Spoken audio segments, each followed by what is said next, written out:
and then we can share it out. My name is Blake Cohn. I am the executive director of NNSP. I know pretty much every single square on this grid. It's fantastic to see you. I say that from the bottom of my heart.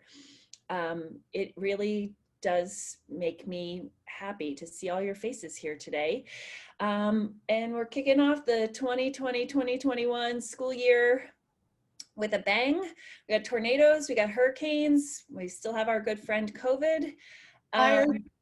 I'm in LA. And fires. Gosh, I wouldn't want to disregard the fires for sure. That puts a little damper in outdoor learning when that's plan B or C for everybody. So we are going to try to figure out today how everybody is approaching community engagement, social impact, service learning in whatever crazy learning situation your school is going to embark on, and then also take tips of how you might have to shift if your school shifts again at some point. I've been hearing more and more people just blatantly open about the fact that we might all be distant by the end of the first month. So let's keep that in mind. It's not something we like to, we're not optimistic about, but I just want to say, like, let's keep our minds open and take in all good ideas today. So the way I designed it is, and things have shifted since last year, is that we're not going to use a shared Google Doc. We're going to use a Padlet today. If you haven't used Padlet before, it is very user-friendly, and even I figured it out. So I am going to put 3 groups up, and when you get shifted into your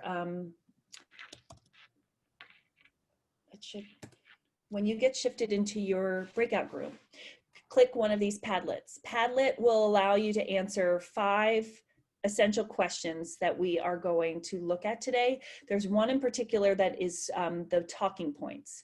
So the questions are: what type of learning are you having this year? What programs are you focusing on this year and how? That's probably the most important. Where are you finding the time for your programs? What successes have you had transitioning programs? Do you have any resources you'd like to share? Those are the first 5 questions. When we go into our breakout rooms, we're going to take 5 minutes, and everybody's going to add in the add comment section to their thoughts on all of these. After 5 minutes, I'm going to give you a prompt to then therefore start talking about it as a small group. I need 1 person in each small group to be the secretary and take the notes in the last remaining question that says takeaways. Are we all with me so far? So when we're going to give ourselves 20 minutes after that. So 5 minutes to write it down yourself, 20 to discuss as a small group. Then what we're going to do is we're going to come back as a larger group, and each group is going to share their screen of their Padlet and share out what their takeaways were from their group, so that everybody can take advantage of everybody else's plans, struggles, brilliant ideas, anything that they have to share. I will, of course, archive our Padlets and share them out with you when we are done at the end of this meeting. It'll probably be tomorrow, along with the recording of this, if this is of value for us. Does anybody have any questions? No. Okay, so we are going to go into breakout rooms, and how about we go into, there's only 17 people here. How about we go into 2 breakout rooms? That's about 8 people per group. And then I will give you a warning after 5 minutes. And then I will give you a warning after 15 that you have 5 minutes left in your conversation. Then we'll come back and share out and have a full group conversation about what is our brilliant plan for the fall. Good? Okay, see y'all in a minute. Breakout room number 1. Is that your room, Laura? All right. You want to share what your takeaways were, what the big points of conversation? I'm not suggesting Laura is, somebody else can be the speaker. Someone else definitely should be sharing it. Maybe Diego feels excited. You know I'm ready. Yeah, Diego, it looks like you're in Honey, I Shrunk the Kids. You know, like when they're like the grass is higher.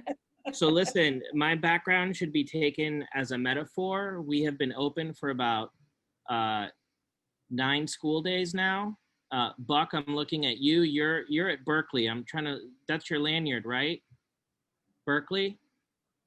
Yeah, they're our friendly competitors, so I'll do my best to remain civil. We love Berkeley. Buck, you're muted. We can't hear your trash talking.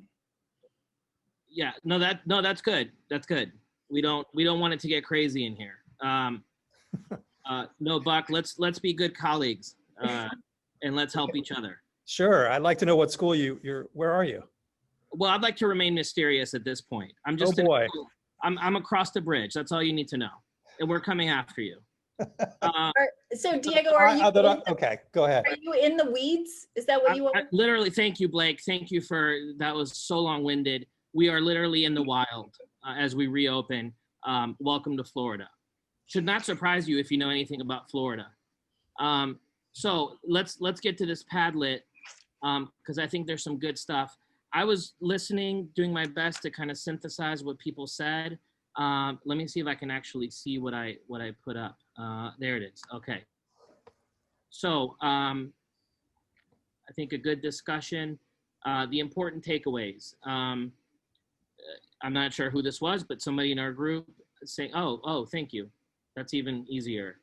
Can we scroll down just a little bit? Thank you. A little bit more. Are you to the takeaways? Exactly. Yeah. A little bit. There we go. Perfect. Okay.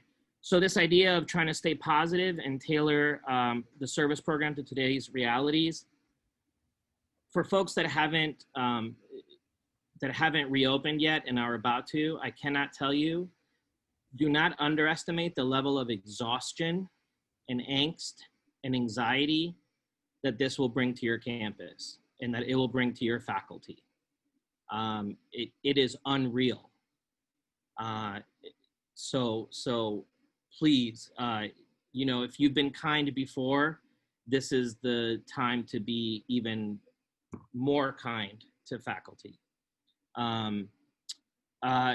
Schedules are in flux, right? We have to be ready to close down, it seems like, or follow CDC guidelines that might change. I think this wasn't said, but I'm also thinking about the election, right? And not necessarily about the election, but the effect of whoever kind of takes power after the election and how that might affect our response to the pandemic and therefore our response as schools. I think that's going to be interesting. So something to look out for. I heard a trend of we can't really focus outward, but we can focus inward, right? So let's think about DEI work for our schools, diversity, equity, inclusion. Can we train faculty on like some philosophical service learning concepts, right? Is this the time to kind of train everybody and get them on the same page? So there was an opportunity there. There was a discussion about the needs of our partners financially, in person, right? Or I guess work-wise, they need volunteers. We can't necessarily get them that. And there was some discussion about doing a follow-up session that Blake, of course, will organize, and it'll be great. This is something that I said. My favorite word the past 2 weeks has been no. And I would say no/cancel. Like we're just not doing that, right? And not being afraid of that. I think we struggle with that in independent schools. We love to add, but we never know how to subtract. And if there's any year to do that, and if there's any time to do that, it's now. And so we've been canceling program where we can't cancel. We've been rescheduling with an eye really towards January. But again, who knows what's going to happen then. And then I just thought this was clever. I don't think anybody else will, but how do you make a service director sad is you make plans. So I don't know, a t-shirt maybe, or a hat. So that's it. Did I miss anything, group one? Laura, how did I do? Do I get my service hours? I think you get all 5. I appreciate all the excitement and color you brought to that. It really spoke to me. Yeah, it's hard after a work day, like everybody knows, but thank you. I'm gonna mute. Please, Blake, mute me. Otherwise, I won't stop. Good, yeah. Please. Were there other takeaways? Like what for group one, like what's the rising type of program that seems to be a manageable shift this fall that might be successful? What did that bubble to the top?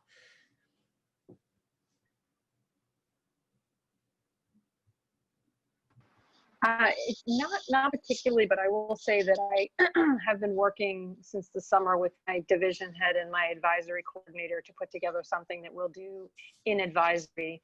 And honestly, I'm not planning on starting it until January because we need time. We just straight up, I need time. Everybody needs time to settle in. So rather than try to launch something that we've never done before at the beginning of a new year, I mentioned in my group, I'm also the clubs and teams, student activities coordinator. We're not starting those until the end of September. Just in the spirit of postpone or no, it's just we all need a couple weeks, a few months to just settle into what it's going to look like and get used to it so that we can do it effectively. So I'll add this one piece. I would say that for how I'm looking at it is a lot of everything I'm going to do early is going to be internally focused on getting our kids at a place where they're ready to actually go out and that they have way more knowledge base than they have. 2, I'm going to take on anything new. I'm not going to add it to anyone. I'm going to do it. If I add a new thing, I'm not asking you to do it. And if I'm working with teachers, I'm trying to give them the easiest choice piece that they can have as like an option that exists for them. And then I'm also trying to repurpose people inside of our school who found themselves like with less of a job to do, like librarians. I have every librarian teamed up with me running these impact programs because they have some time and they love to research. It's like the best fit. So that's what we've done. And then I was saying the last piece I would just say is then I'm going to not probably launch any of these virtual programs that we're going to do with our community partners. I bet you till October, because I do not think our public schools or people are going to be ready. So just being willing to tell kids why, what's going on, let's educate about what's happening in our city. And like, it may not be October or November till they're ready to even like have us tutor, like, or is tutoring even what they need? So that's kind of the way I'm looking at the roll up. Okay, group 2, let's hear from you. We're going to go over here. And then I have some questions. So for everybody. So group 2, who's going to be our voice of group 2?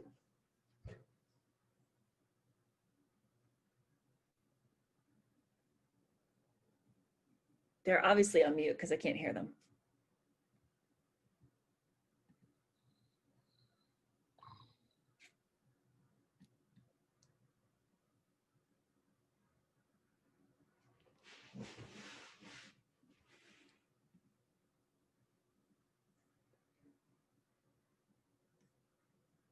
Group 2, somebody has to talk.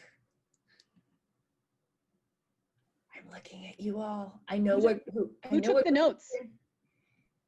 I don't think, it doesn't look like, since important takeaways is empty, it doesn't look like anybody took notes, but I know who was in that group. So do I need to call on somebody? We did not take notes. We just had more of a conversation. So I can start and then someone else feel free to jump in, I guess. Perfect. Thank you. Does that work? All right.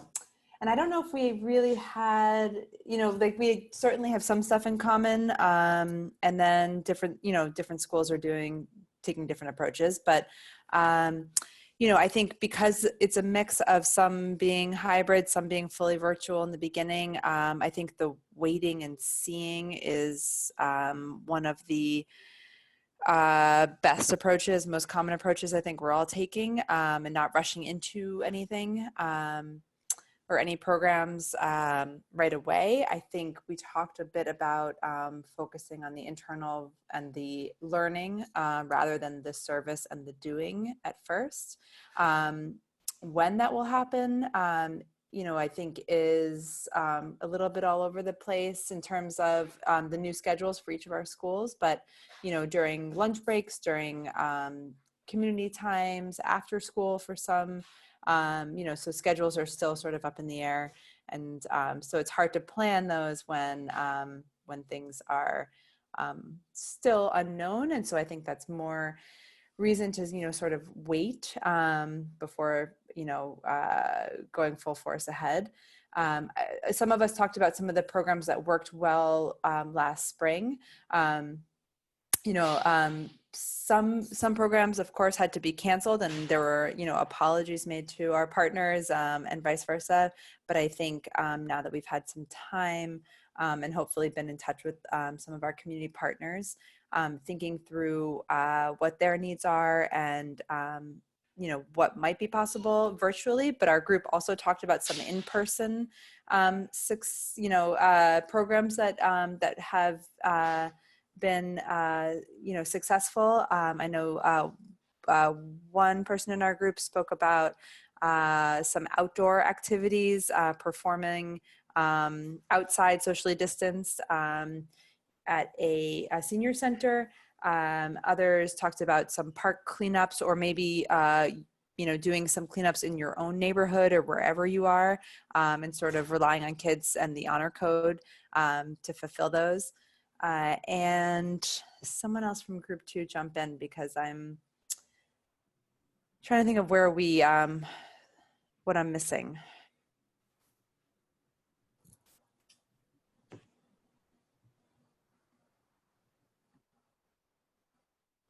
Trying to make sure I captured everything.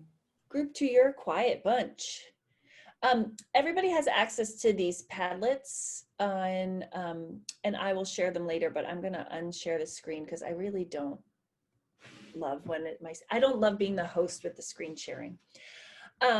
So this is a free, first off, thumbs up if you thought the Padlet was easy to use and you liked it better than a Google Doc. Yes, I'm sorry, I just if I look at one more shared Google Doc, I might just.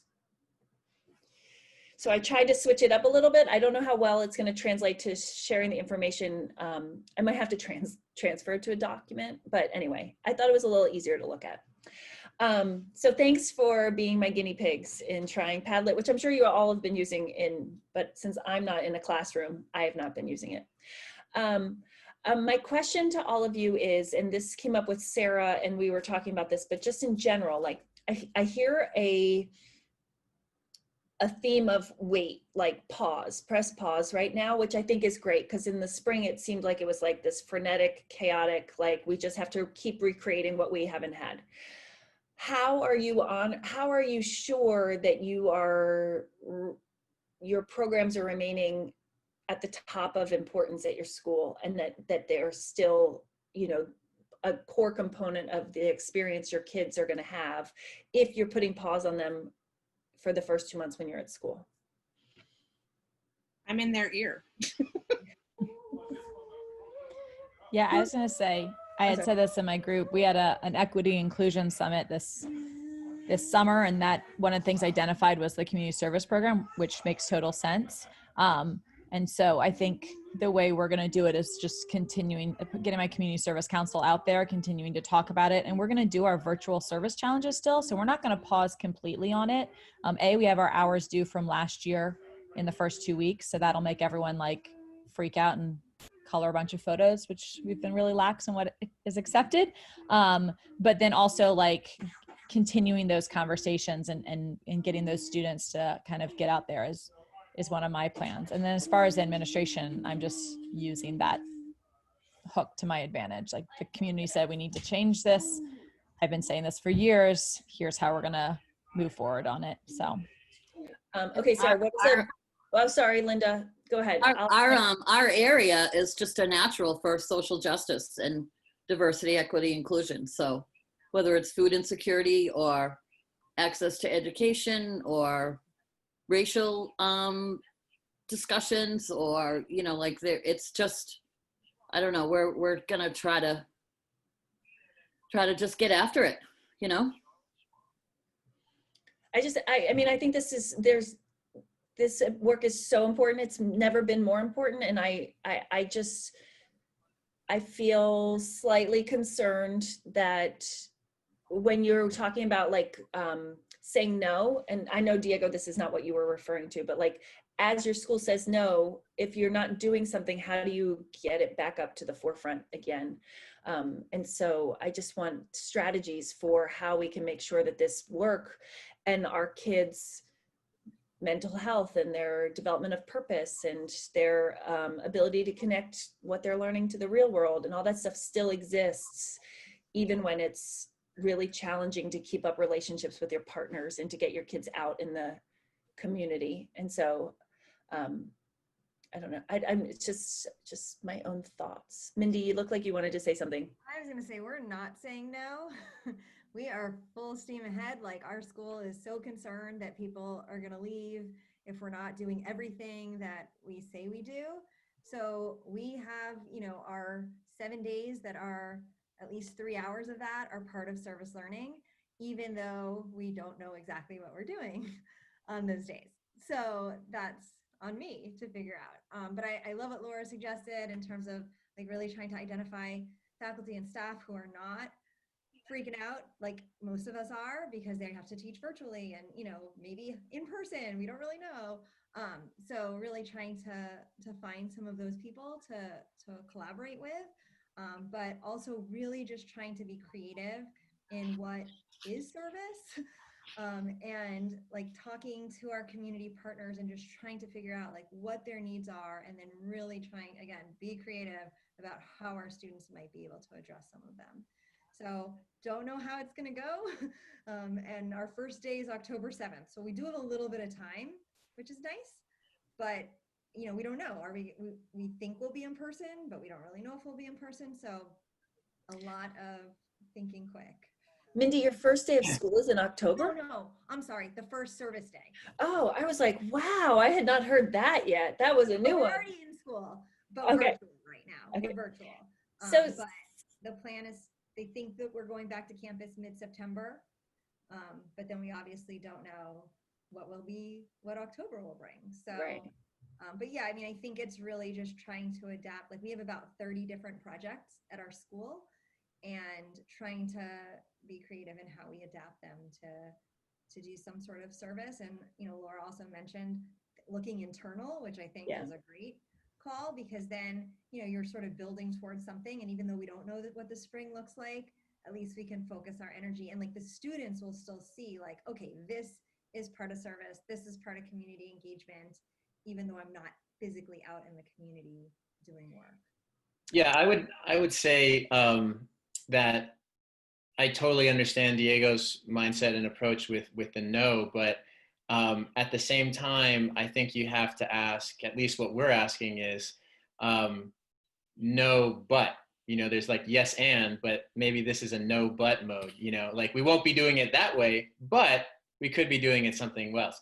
And I think fundamentally it comes back to values, it's just like, if you continue to say no, no, no, no, no, then to what degree is that actually taking away from who you are and what you are trying to do with regards to the student experience, teaching and learning, what your community values and is important, why your family has actually made the decision to choose you as an institution, and again, I'm not saying yes, yes, yes, yes, yes constantly, but I feel like there are opportunities that,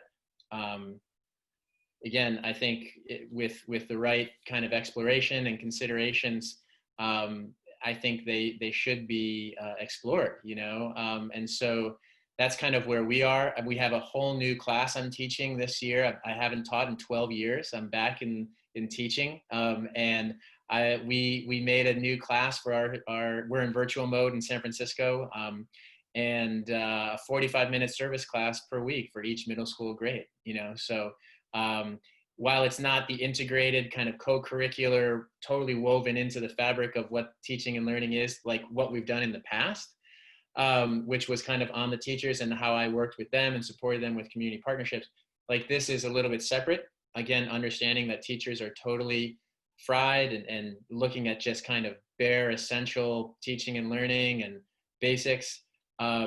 So it's not that they're not interested in this, but it's like, if I can kind of relieve that, if this is an opportunity that can still kind of check that box with our values and kind of who we are and what we do and what we want our kids to experience, then yeah, sure. This is the time. I don't think in normal circumstances, it's why we didn't have a service class to begin with, because we totally believe that it was not separate from but a part of the curriculum. Right. But I get these are not normal times, and so that's kind of where we're landing, and it's going to be an adventure. So I understand the no mindset, but at the same time, I think there are limits to that. But also, to what degree, in the spirit of saying no, are you actually maybe missing opportunities that could redirect, or again, a word that I'm kind of getting tired of, pivot, or shift, or so those kind of things. So reimagine, another word that is getting abused, but Or cohort. For the last couple of days, it's been tote bag. we had to deliver 440 tote bags to families. Renee, it seems like you had something you wanted to say. No? Oh, I thought you did. I'm aware of the time. Oh, Robin wants to say something. But just real quick, I totally agree with what you just said. And I just think about my grandmother's old saying about charity starts at home.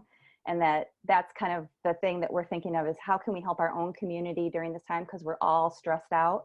So how can our students help each other in our little community? We have 200 students and many will be at home. And then the second piece was just to not disappear on all of our social media, and to continue to shout out about all the great stuff that our students will be doing. Our parents want that. And they actually said it in a meeting. So I won't go in. I was going to talk about that a little bit more, but I know you're running out of time. But our parents want to see their students doing this work. So to show that to them. And we talked about this last spring about counting hours, and like, really, it's not, no one thinks hours themselves are valuable. It's the outcomes, right? So you can achieve those outcomes by turning introspectively into your own community without having to put your kids out there, and they can still become the good citizens that we want them to become, whether or not this year looks like we had intended. I'm aware it's 5, at least on the East Coast. I'm aware you all are Zoom exhausted, but I am thrilled to have seen all your faces. It's like my family. I'm so, so grateful for you all to be here. Laura is going to share with us next week, and this is free to every single educator everywhere. So share it, please. If we had 1,000 people show up, it would make my day or my week or my month. It's about bringing joy to your online classroom. So tricks and games and things about creating community, a sense of inclusion, and fun and joy into your classroom. It will also be a fun 45 minutes. It's just 45 minutes next Thursday, same time at 4 o'clock. And then we have, if you haven't seen them already, we're running some cohorts this fall. They're learning cohorts. Sorry, Linda, I named it before I knew you didn't like that word anymore. For novice service, community engagement, social impact folks, that's like 0 to 5 years, and then intermediate, which would be 5+, just to have this kind of conversation, but small, and to really help you focus. All that information is on our website. And we've been pushing out, I can't imagine you haven't heard about our student programming impact series. If that fits in for anything that you need, shout out and we will get you set up. It's available both for individual students and also for like large groups, like 8th grade leadership team or such. So if you need more information, let me know. Mindy had to go. She has another Zoom meeting. I know you all have to go. It was fantastic to see you. I hope I see everybody next week. Tell everybody about next week's webinar. We would love to get that out to anybody who would help. Thank you. Thanks, everyone. Thank you. Take care. Good luck. Thanks.